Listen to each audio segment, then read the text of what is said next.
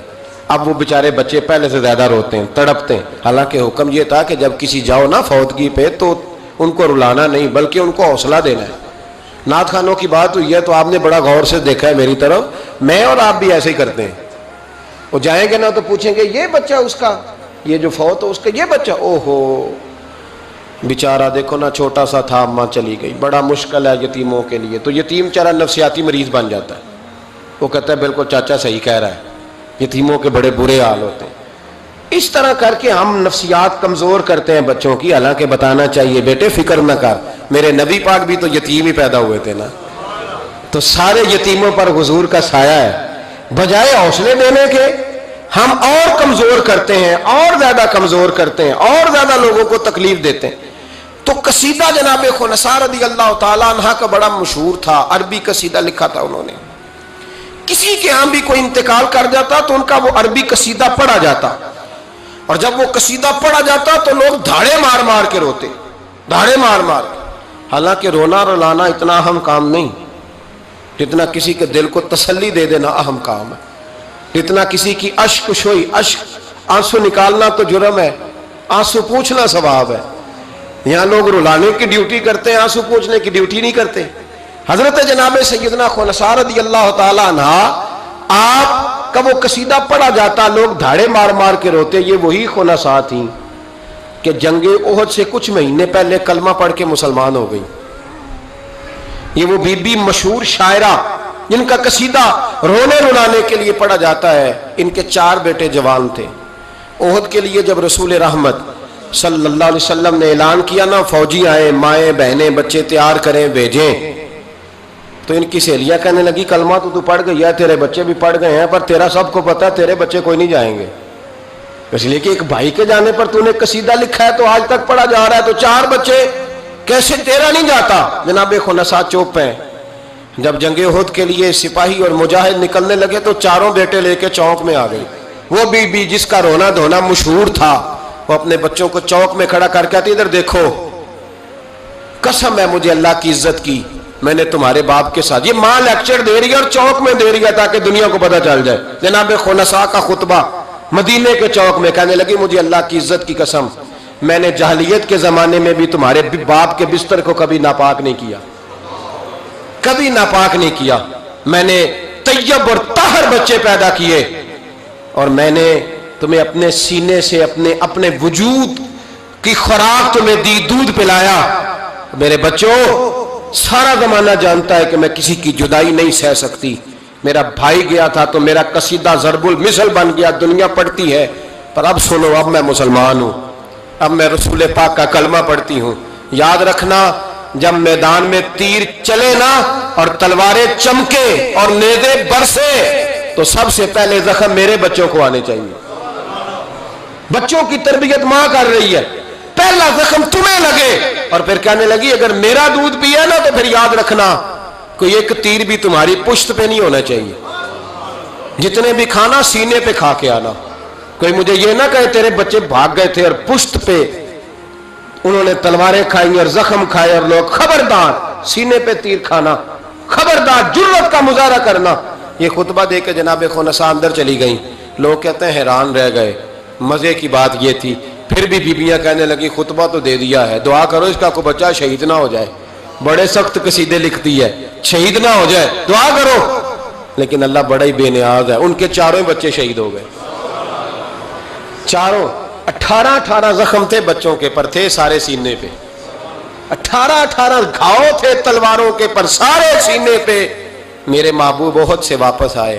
او بھائی, 4 بیٹے جس ماں کے چلے جائیں, اس ماں کو تسلی کون دے.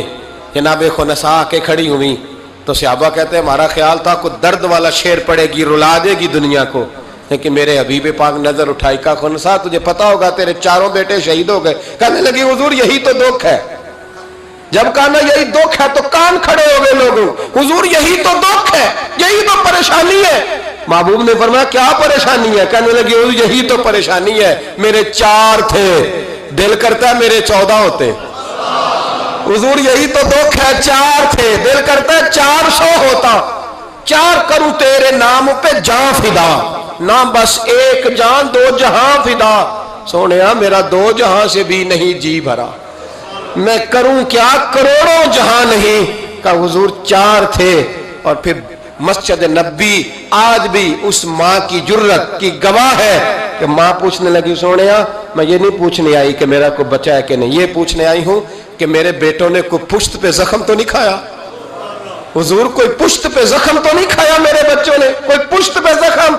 تو رسول پاک نے فرمایا خنسا تیری جرت کو اللہ قبول فرمائے، تیرے بچوں نے جتنے بھی زخم کھائے ہیں سینوں پہ کھائے۔ میں نے کہا مائیں عظیم ہو تو بچے بھی عظیم ہوتے ہیں، اور اگر ماں کسی کے سائے کا اندھیرا دیکھ کے ڈر جائے تو بچوں میں جرت کیسے آئے گی؟ بچے کربلا کے میدان میں کیسے جائیں گے؟ بچے کس طرح میدانوں میں